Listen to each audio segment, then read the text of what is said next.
ഈ സീസണിലെ ചെന്നൈയുടെ തിരിച്ചുവരവിനെ കുറിച്ച് എന്താ തോന്നുന്നത്? എനിക്ക് തോന്നുന്നത് ഇനിയൊരു തിരിച്ചുവരവ് ചെന്നൈക്ക് സാധ്യമല്ല. കാരണം അതുപോലത്തെ ബൗളിംഗ് ലൈനപ്പാണ് ചെന്നൈയുടെ. ബാറ്റിംഗ് പിന്നെ എങ്ങനെയെങ്കിലും നമുക്കൊരു 200-210 സ്കോറിലേക്കൊക്കെ എത്താൻ പറ്റും. പക്ഷെ ബൗളിങ് അമ്പേ പരാജയം. ഇന്നലത്തെ മാച്ച് നോക്കുകയാണെങ്കിൽ കണ്ടോ, ഖലീൽ അഹമ്മദ് 3 ഓവറിൽ 28 റൺ. ഖലീൽ അഹമ്മദ് ആണ് ഇന്നലെ ഇറങ്ങിയതിൽ ഏറ്റവും എക്കോണമി കുറഞ്ഞ് ഇറങ്ങിയ ആള്. മാറ്റ് ഹെൻറിയൊക്കെ 4 ഓവറിൽ 54 റൺ, 2 വിക്കറ്റ് എടുത്തിട്ടുണ്ട്. പക്ഷെ റണ്ണ് കൊടുത്ത് നോക്ക്. അനിൽ കാംബോജ് 3.4 ഓവറിൽ 43 റണ്ണ്. നൂർ അഹമ്മദ് 4 ഓവറിൽ 38 റണ്ണ്.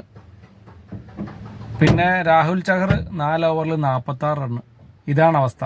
ഇത് ഈ കളിയുടെ മാത്രമല്ല കേട്ടോ, നമ്മുടെ ഫസ്റ്റ് കളി നോക്കുകയാണെങ്കിൽ 4 ഓവർ ആർക്കും എറിയാൻ പറ്റിയിട്ടില്ല ഫസ്റ്റ് കളിയിൽ. കാരണം രാജസ്ഥാൻ 12 ഓവറിൽ കളി ചേസ് ചെയ്ത് ജയിച്ചു. അതിൽ മാറ്റ് ഹെൻറി 3 ഓവർ എറിഞ്ഞു 40 റണ്ണ്. ഖലീൽ അഹമ്മദാണ് ആ കളിയിലും ബെറ്റർ, 3 ഓവറിൽ 17 റണ്ണ്. അനിൽ കാംബോജ് 3 ഓവറിൽ 27 റണ്ണ്. നൂർ അഹമ്മദ് 2 ഓവറിൽ 24 റണ്ണ്. ജെയ്മി ഓവർട്ടൺ 1 ഓവറിൽ 14 റണ്ണ്. ഇതാണ് അവസ്ഥ. ഈ ബോളിംഗ് ലൈനപ്പം വെച്ച് ചെന്നൈക്ക് ഈ സീസണിൽ എനിക്ക് തോന്നുന്നില്ല പ്ലേ ഓഫിലൊന്നും എത്താൻ പറ്റുമെന്ന്. എന്താണ് നിങ്ങൾക്ക് തോന്നുന്നത്?